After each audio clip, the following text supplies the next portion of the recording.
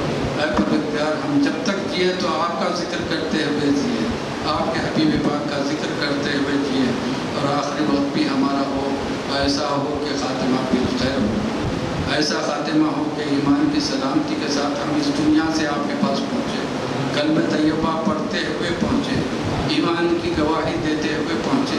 اے پروردگار جتنے مرحومین مسلمان مرد عورت ہیں سب کی مغفرت فرما دیجیے، سب کے گناہوں کو معاف فرما دیجیے، اور جو مغفرت یافتہ ہے ان کے درجات کو اور بلند فرمائیے، سب کی قبروں میں اپنی رحمتیں نازل فرما دیجیے۔ اے پروردگار قیامت تک کے لیے ہماری نسلوں کی حفاظت فرمائیے، ان کے دین کی، ایمان کی، جان کی، مال کی، عزت و آبرو کی، روٹی روزگار کی حفاظت فرمائیے، ہمارے نسلوں کو پروان چڑھائیے، ان کو اسلام کے استقامت کے ساتھ قائم و دائم فرما دیجیے۔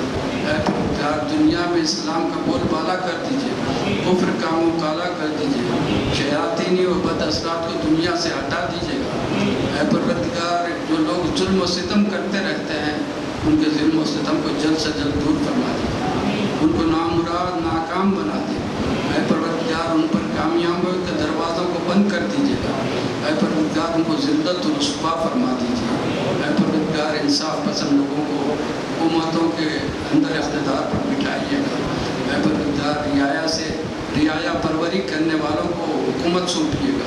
اے پروردگار ہماری انتظام کو، درخواستوں کو، گزارشوں کو اپنے خصوصی عنایت و کرم نوازی سے رسول کریم رؤوف رحیم صلی اللہ تعالیٰ علیہ وسلم کے واسطے وسیلے صدقے میں، اور آپ کی اس شب مبارکہ برات کی شب کے واسطے وسیلے صدقے میں قبول فرما دیجیے، ہم سب کے دینی دنیاوی جائز دینی مقاصد کی تکمیل فرما دیجیے، ہمارے پریشانیوں کو دور فرما دیجیے، جو بے روزگار ان کو جلد سے جلد روزگار سے لگا دیجیے، جو روزگار والے ہیں اور تجارت پیشہ ان کے روزگار اور تجارت میں برکت و ترقی عطا فرمائے، جو انبیائی لڑکیاں لڑکے شادی لائق بیٹھے ہوئے ہیں ان کی شادیوں کا جلد سے جلد انتظام فرما دیجیے، جلد سے جلد ان کو نیک لڑکیاں دلائیے، نیک لڑکے دلائیے، شادیاں کرا دیجیے، خوشحال زندگیاں عطا فرمائیے۔ اے پروردگار ہمارے نوجوانوں کو، نونے والوں کو دین اسلام کی تعلیمات سیکھنے اور اس پر عمل پیرا ہونے کی توفیق عطا فرمائیے۔